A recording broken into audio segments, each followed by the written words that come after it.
भी हमें मिल जाती है। तो ऐसा काम है कि जिन लोगों की रेनल आर्टरी में भी क्लॉट बने होते हैं उनको बोल देते हैं आप फेमोरल आर्टरी के थ्रू करवाओ आप ऑपरेशन। उससे क्या होगा कि हम रास्ते में हमारा रेनल आर्टरी भी पड़ेगी, हम उसको भी ठीक करते हुए चले जाएंगे, उसको भी करेक्ट करते हुए चले जाएंगे।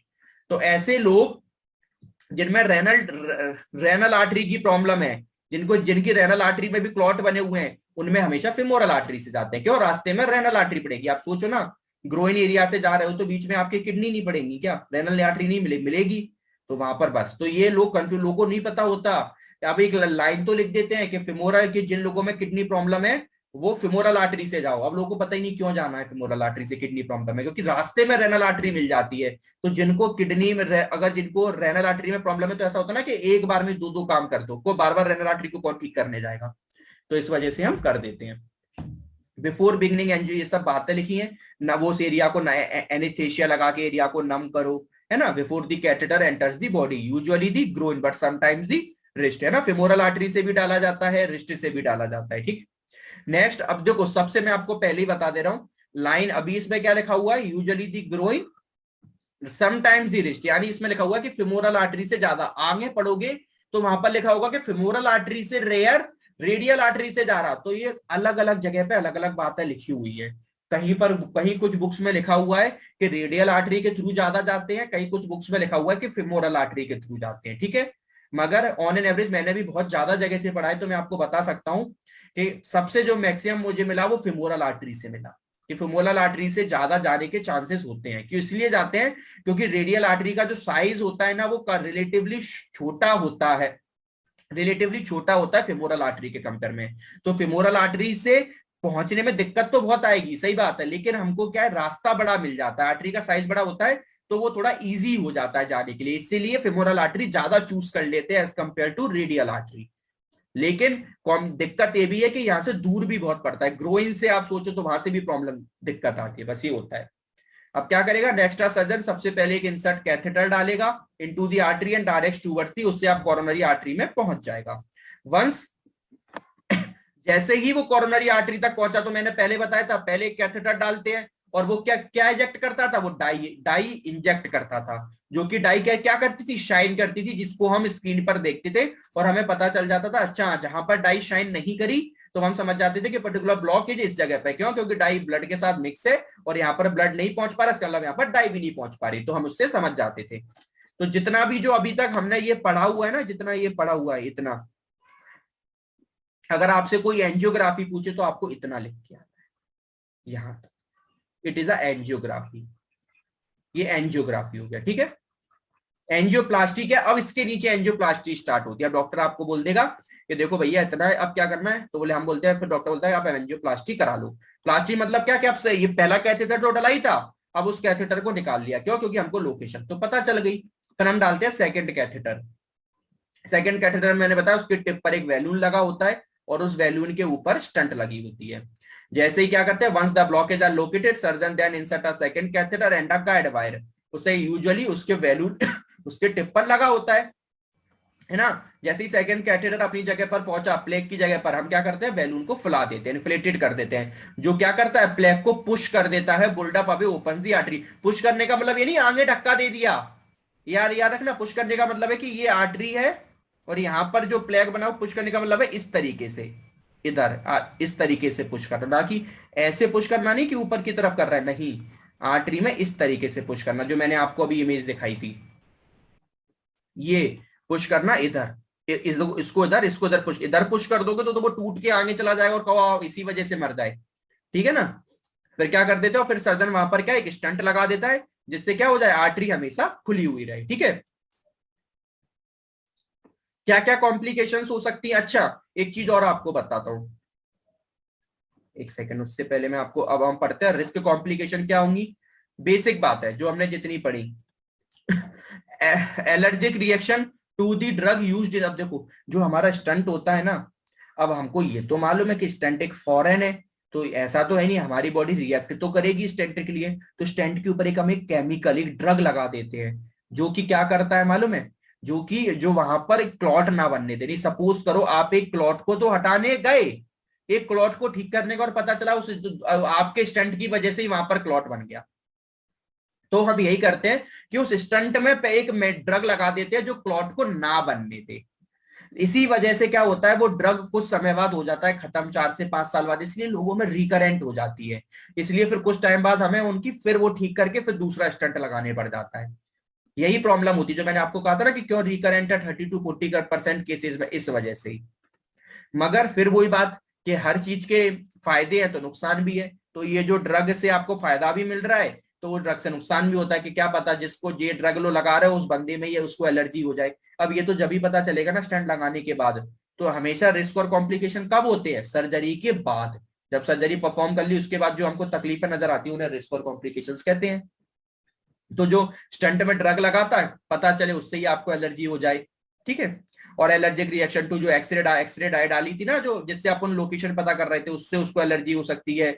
Bleeding clotting in the area where the catheter, ये सबसे बड़ा पॉइंट जो मैंने आपको स्टार्टिंग में बताया था एंटीप्लेटेट को लेके। हम कितना भी अच्छे से परफॉर्म कर रहे हैं मगर ये पॉसिबल ही नहीं है कि हम इस आर्टरी को, कि हम पर्टिकुलर, आप सोचो 2-2 वायर डाल रहे हो, आपको लगता है कि आर्टरी की वॉल है वो कहीं डैमेज होगी ही नहीं, 100% डैमेज होती है। इसीलिए आफ्टर सर्जरी हमें एंटीप्लेटलेट ड्रग देने पड़ जाते हैं। और कहीं ज्यादा डैमेज हो गई ना तो वही आपके लिए कॉम्प्लिकेशंस बन जाती है। इसलिए ब्लीडिंग और क्लॉटिंग, इसलिए बोलते हैं ना कि ऑपरेशन करते टाइम बोलते हैं अरे इंटरनल ब्लीडिंग हो गई थी जिस वजह से पेशेंट की डेथ हो गई। तो ये भी कॉम्प्लिकेशन है कि थोड़ा बहुत ब्लीडिंग तो ठीक है, वो हम चलो उसके लिए हमें एंटी प्लेटलेट ड्रग दे देते, वरना जहां पर ब्लीडिंग हुई वहां पर प्लेटलेट आएंगे और उसकी वजह से क्लॉट बनेगा और उसकी वजह से मर गया पेशेंट। तो थोड़े बहुत तो चलो, थोड़ा बहुत हो रहा है उसको ठीक है, लेकिन ज्यादा हो गया तो फिर वो कॉम्प्लिकेशन बन जाती है ना। ब्लड क्लॉटिंग इन दी लेग्स और इन दी लंग्स, मतलब कहीं भी और ब्लड क्लॉट बन जाए, या आपकी जो आपकी ब्लड वेसल्स थी वो डैमेज हो जाए, या फिर आसपास की, आप ये तो सब लेके आ सकते हो आसपास, क्योंकि नर्व, आप आर्टरी के अगल बगल से नर्व भी तो जाती है। तो आप इतना बड़ा कैथेटर डाल रहे हो तो पता चले वो ही डैमेज हो गई, अगल बगल के जो नर्व वाले पार्ट है वो डैमेज हो जाए। Pre and post operative angioplasty treatment कैसे करते हैं ये आपको हर सर्जरी में लिख के आना पड़ेगा। प्री और देखो ऊपर ये बात लिखी हुई है, द अदर एसिस फेमोरल आर्टरी, जो कि रेयर होता है, लेकिन ये रेनल डिसीजेस वालों में ज्यादा करते हैं। लेकिन आप यही लिख के आओ कि जो फेमोरल आर्टरी से as compare to, femoral artery का जो पासेज होता है ना, वो as compare to renal artery हम ज्यादा चूज करते हैं, ठीक है। और ये रेनल डिसीज वाली बात लिख के आना। एक एक का हम आपको रास्ता बता देते हैं, आपको आपका सेकंड वन काम होगा कि फेमोरल आर्टरी से कैसे जाते हैं वो आप ढूंढना, ठीक है। मैं आपको रेडियल आर्टरी से बता देता हूँ कि रेडियल आर्टरी से कैसे आता है। रेडियल आर्टरी आपकी कहाँ होती है, रिस्ट में। तो रेडियल आर्टरी से आपके वायर डाला, रेडियल आर्टरी लिया, उससे आपका एक वायर डाला, ठीक है। ये आपकी रेडियल आर्टरी है, ये आपकी रिस्ट पर होती है, इससे वायर डाला। रेडियल आर्टरी से पहुंचते हैं आपके ब्रैकियल प्लेक्सिस पे, ब्रैकियल प्लेक्सिस से घुसते हैं आपकी एक्सिलरी आर्टरी में, एक्सिलरी आर्टरी से एंटर करते हैं सब क्लेवियन आर्टरी में, सब क्लेवियन से आर्टरी से एंटर करते हैं असेंडिंग आउटा में, और असेंडिंग आउटा से एंटर करते हैं कोरोनरी आर्टरी में। सोचो कितना खतरनाक है, ठीक है। ये तो आपका जो ये पासेज याद करना है, ये मैंने आपको जो पास बताया वो रेडियल आर्टरी के थ्रू बताया। आपका काम ये है कि आपको फेमोरल आर्टरी के थ्रू क्या पासेज होता है, कौन कौन सी आर्टरीज बीच में आती हैं वो पता करना है। इसी देखो इसमें कितनी सारी आर्टरी बीच में आ रही कि नहीं आ रही। ऐसे ही जब फेमोरल आर्टरी से करते हैं तो वहां पर रेनल आर्टरी बीच में आती है। तो जिन लोगों में किडनी की प्रॉब्लम होती है ना, तो हम क्या करते हैं कि उन लोगों में फेमोरल आर्टरी के थ्रू जाते हैं कि एक एक से दो काम हो जाए, रेनल आर्टरी भी ठीक हो जाए। प्री एंड पोस्ट ऑपरेटिव में क्या करेंगे, सबसे पहले हम पढ़ते हैं प्री में कि ऑपरेशन करने से पहले हमारा क्या काम होगा।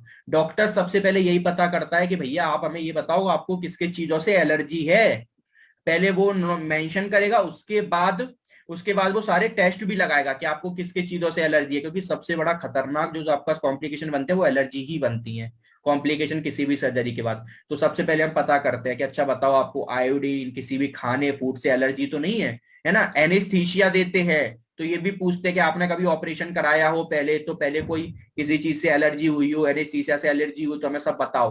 तो प्रीवियस एलर्जी रिएक्शन, या फिर आपको कभी जैसे कॉन्ट्रास्ट डाई डाली गई हो उससे एलर्जी हुई तो आप सब बता दो।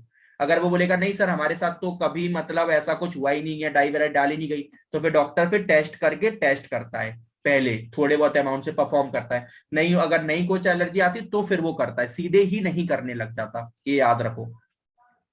अब जिनको पता है जिनके साथ कभी डाई डाली नहीं गई तो वो कैसे बता पाएंगे कि भैया हमारे को प्रॉब्लम है कि नहीं, तो उनके लिए टेस्ट परफॉर्म करे जाते हैं, ठीक है।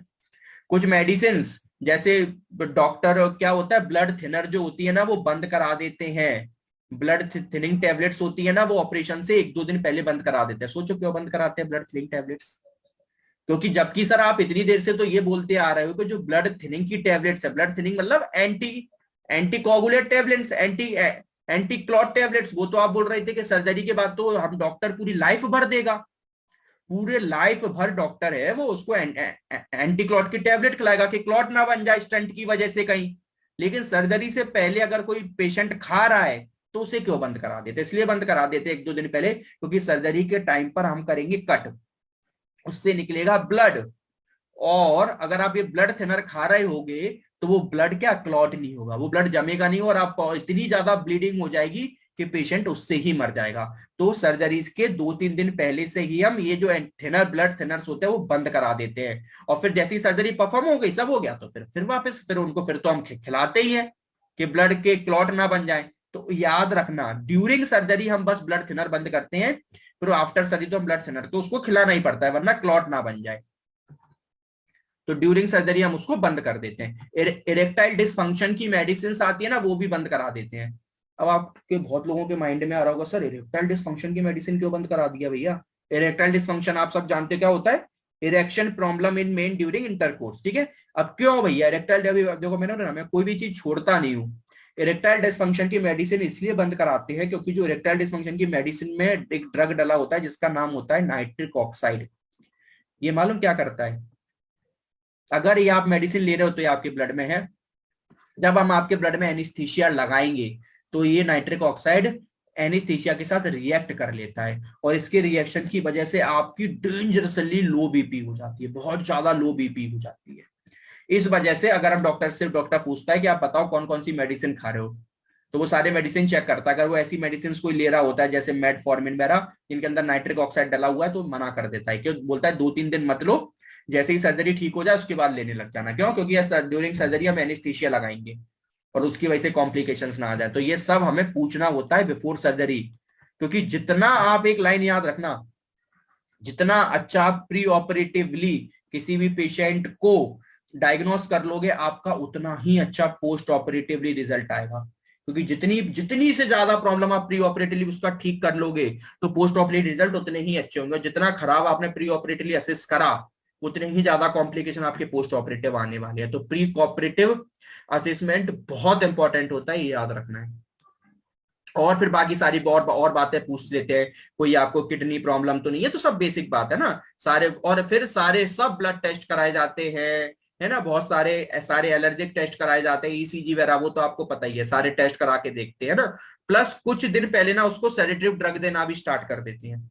सेडेटिव ड्रग क्यों देते हैं? देखो अगर आपको मैं बताऊं कि आपकी एंजियोप्लास्टी होने वाली है तो आप टेंशन लोगे कि नहीं, घबराओगे कि नहीं कि भैया इतना खतरनाक है, बचेंगे कि नहीं बचेंगे? तो एंजाइटी में ही पेशेंट को प्रॉब्लम, इसलिए उसको सेडेटिव ड्रग देना स्टार्ट कर देते हैं कि जिससे उसकी एंजाइटी कम हो जाए, वरना उन पेशेंट पता नहीं से। तो ये तो हर सर्जरी से पहले एंजाइटी ड्रग देना शुरू कर देते हैं कुछ दिन पहले, और सर्जरी के कुछ दिन बाद तक देते रहते हैं कि वो घबराए नहीं। जब वो नॉर्मल हो जाएगा तो फिर हम उसकी एंजाइटी ड्रग छुड़वा देते हैं। पोस्ट ऑपरेटिव में क्या देंगे? देखो एंटी थ्रोम्बोटिक थेरेपी, आप देख रहे हो, ये हम सर्जरी के पहले इसको मना कर रहे थे 1-2 दिन पहले, क्यों? क्योंकि ब्लीडिंग से ना मर जाए, है ना। फिर लेकिन सर्जरी के बाद हम एंटी थ्रोम्बोटिक थेरेपी स्टार्ट करा देते हैं। क्यों? क्योंकि भैया अगर सर्जरी के बाद नहीं करा और जो स्टंट फंसा था उसकी वजह से कहीं क्लॉट ना बन जाए, ठीक है। तो उसके बाद हम लाइफ लॉन्ग भर एंटी थ्रोम्बोटिक थेरेपी हमें देनी पड़ जाती है। एस्पिरिन, एस्पिरिन तो आप जानते ही हो, है ना, क्या होता है? एनसेड्स होता है ये एनसेड होता है, ये बॉडी में आपके ब्लड में क्लॉट नहीं बनने देता। मैक्सिमम जितने भी हार्ट पेशेंट होते हैं ना, 90% हार्ट पेशेंट को एस्पिरिन, एक बहुत अच्छी टेबलेट होती है रोजडे के नाम से आती है, जिसमें रोजावास्टिन प्लस एस्पिरिन डली होती है। रोजावास्टिन का काम क्या होता है? आपके बॉडी में कोलेस्ट्रॉल को एक्यूमुलेट नहीं होने देता। क्यों? कोलेस्ट्रॉल ही तो एक्यूमुलेट हो रहा था, और एस्पिरिन क्लॉट नहीं बनने देता।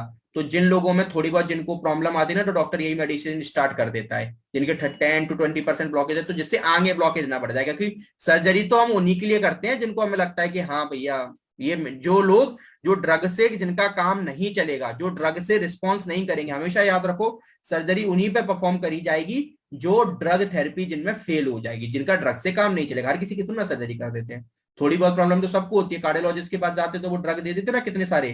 तो यार मैं रोजावास्टिन प्लस एस्पिरिन ये बहुत कॉमन ड्रग है। 90% जो आप अगर आपके घर में या कोई भी ऐसा हार्ट पेशेंट होगा ना वो जरूर ये खा रहा होगा। क्योंकि क्या करता है, क्योंकि रोजावास्टिन कोलेस्ट्रॉल नहीं बनने देता और एस्पिरिन क्लॉट नहीं बनने देता। तो जितना बन गया उतना बन गया, कोई मतलब नहीं है, बाकी आगे फर्दर नहीं होने देगा तो आपको कोई प्रॉब्लम, फिर उनको ये डेली बेस पे डेली एक टेबलेट खानी ही पड़ती है। ऐसे ही हम क्या एंटी थ्रोम्बोटिक थेरेपी, एस्पिरिन, ये सब कब दे हैं, पेरिन वेरा, ये सब क्या है, ये क्लॉट नहीं बनने देंगे। और ये सब हम स्टार्ट कर देते हैं आफ्टर सर्जरी, क्यों, जिससे कॉम्प्लिकेशन ना हो, वरना स्टंट फंसाए और कहीं क्लॉट बन गया तो वही काम खराब हो जाएगा। एग्रेसिवली एंटी प्लेटलेट थेरेपी देनी पड़ती है, क्यों क्यों देनी पड़ती है एग्रेसिवली? हमने बताया ना, कितना भी कोशिश कर लो, कहीं ना कहीं तो आपकी आर्टरी डैमेज होगी ही, और आर्टरी डैमेज हुई तो ब्लीडिंग होगी, और ब्लीडिंग होगी तो प्लेटलेट्स दौड़ के आएंगे, और प्लेटलेट्स आएंगे तो वो क्लॉट बना देंगे। तो हम एंटी प्लेटलेट थेरेपी बहुत ज्यादा अमाउंट में उसे देनी पड़ती है, जिससे क्या कि जो ब्लीडिंग है वो अपने आप हील हो जाए, धीरे धीरे करके प्लेटलेट्स आकर वहां पर एक्यूमुलेट ना हो, वरना प्लेटलेट्स आकर एक्यूमुलेट होकर क्लॉट बना दी और पता चला पेशेंट का जो ब्लड है उसी वजह से रुक गया। तो एग्रेसिवली एंटी प्लेटलेट थेरेपी देते हैं, has been shown to significantly reduce the risk of stent, पता है ना, क्योंकि स्टेंट की वजह से और जो थ्रोम्बस वगैरह ना बन जाए, तो इन पेशेंट में हम ये क्या है, तो ये दो याद रखो, एक एंटी थ्रोम्बोटिक क्लॉट ना बन जाए इस वजह से, और एक एंटी प्लेटलेट, क्यों, क्योंकि वहां पर प्लेटलेट्स का एग्रीवेशन ना हो जाए, है ना, इस वजह से। अब एक यहाँ पर लाइन लिखी है, पेशेंट रिसीविंग स्टेंट्स, जिन लोगों को स्टेंट्स लगते हैं ना उनको ये ड्रग दिया जाता है, कॉम्बिनेशन ऑफ एस्पिरिन जो ऊपर पढ़ के है ना प्लस P2Y12, याद करना, P2Y12 इनहिबिटर, ये ड्रग दिए जाते हैं। इनका यही काम होता है कि आपके बॉडी में क्लॉट नहीं बनने देते, क्योंकि स्टेंट एक फॉरेन पार्टिकल है, उसकी वजह से क्लॉट ना बन जाए, तो इस वजह से दिए जाते हैं, इनके नाम, ठीक है। तो ये सारे हमने ड्रग की बात कर ली है ना, ये सारे ड्रग आपको नाम इनके मेंशन करके आने पड़ेंगे, ठीक है ना। इनकी क्या मैकेनिज्म है, कैसे क्या करते हैं, वो सेकंड ईयर फार्मा में पढ़ चुके हो। अगर ये कैसे काम करते तो मैं आपको बता चुका हूँ, फार्मा की प्लेलिस्ट है, वहां जाके याद कर सकते हो, फिर से रिवाइज कर लो, कोई प्रॉब्लम नहीं है। अगर आते हैं तो कोई बात नहीं, कैसे काम करते हो वहां जाके सीख सकते हो। ग्लाइकोप्रोटीन इनहिबिटर थेरेपी भी देते हैं। तो हमने क्या पढ़ा, एक तो एंटी थ्रोम्बोटिक थेरेपी पढ़ा, एग्रेसिव एंटीप्लेटलेट मैंने समझा दिया ये क्यों देते हैं। ग्लाइकोप्रोटीन इनहिबिटर थेरेपी का मतलब क्या है, इसको अभी मैं समझाता हूँ। यानी नाम से तो सर ये समझ आ रहा है कि हमारे बॉडी में कोई भी ग्लाइकोप्रोटीन है, क्या है, कोई भी ग्लाइकोप्रोटीन है जिसको हम इनहिबिट कर रहे हैं, यानी जिसके हम फंक्शंस को बंद कर रहे हैं, यानी हम, है ना, क्यों कर रहे हैं, उसका क्यों कर रहे हैं वो मैं अभी आपको बताता हूं। हमारे बॉडी में क्या होता है, जब भी हम सर्जरी करते हैं, सेकंड, जब भी हम सर्जरी करते हैं ना, तो मैंने आपको सीधी सी बात करी कि हम जब भी सर्जरी परफॉर्म करेंगे तो कोई ना कोई, तो हमने बोला कि पर्टिकुलर बात है, कोई ट्रोमा होगा, कुछ होगा जिससे प्लेटलेट्स आएंगी। तो प्लेटलेट्स आती कैसे, दिमाग लगाओ, क्या होता है, जब भी होती है ना एक दो, जब भी जैसी कुछ प्लेटलेट्स आई, ये एक प्रोटीन रिलीज करते हैं जिसका नाम होता है ग्लाइकोप्रोटीन। उसी ग्लाइकोप्रोटीन को पकड़ने के चक्कर में, उसी ग्लाइकोप्रोटीन क्या है, it is a invitation card of platelets, वो प्लेटलेट्स को क्या करती है, अट्रैक्ट करती है, और इसी ग्लाइकोप्रोटीन की वजह से और जितनी प्लेटलेट्स होती है ब्लड में वो सब आकर इस जगह पर एक्यूमुलेट होने लग जाती है। अगर हम क्या करें, इस इनविटेशन कार्ड को ही बंद कर दें, तो यानी अगर हम ग्लाइकोप्रोटीन इनहिबिटरी ड्रग, यानी इस ग्लाइकोप्रोटीन को बनने ही नहीं दें, तो सर ग्लाइकोप्रोटीन को बनने ही नहीं दोगे तो प्लेटलेट्स वहां पर एक्यूमुलेट ही नहीं हो पाएंगी, क्यों, क्योंकि it is invitation card, invitation पहुंचेगा ही नहीं तो प्लेटलेट्स वहां पर एक्यूमुलेट होंगी ही नहीं। तो ये इसलिए हम ग्लाइकोप्रोटीन इनहिबिटर ड्रग वहां पर हम पेशेंट को देते हैं, ठीक है। ये लिखा हुआ है, PCI result in destruction of the coronary endothelium, जो मैंने बताया कि जब हम पीसीआई करते हैं तो जो कोरोनरी के एंडोथीलियम यानी जो उसकी वॉल है वो क्या होती है, डैमेज होती है, और वो डैमेज हुई तो वो क्या करेगी, वो प्लेटलेट्स को एक्टिवेट करेगी, क्योंकि हमारे बॉडी में सीधा सा फिनोमेना है, कभी भी कोई ट्रॉमा हो तुरंत प्लेटलेट्स एक्टिवेट होती है उसको हील करने के लिए। अब जो एक्टिवेट प्लेटलेट्स है वो क्या करती है, वैसो एक्टिव कंपाउंड छोड़ती है, न्यूमरस वैसो एक्टिव कंपाउंड छोड़ते हैं, उसी वैसो एक्टिव कंपाउंड का नाम होता है क्या, ग्लाइकोप्रोटीन। बहुत सारे छोड़ती है, उनमें से एक होता है ग्लाइकोप्रोटीन।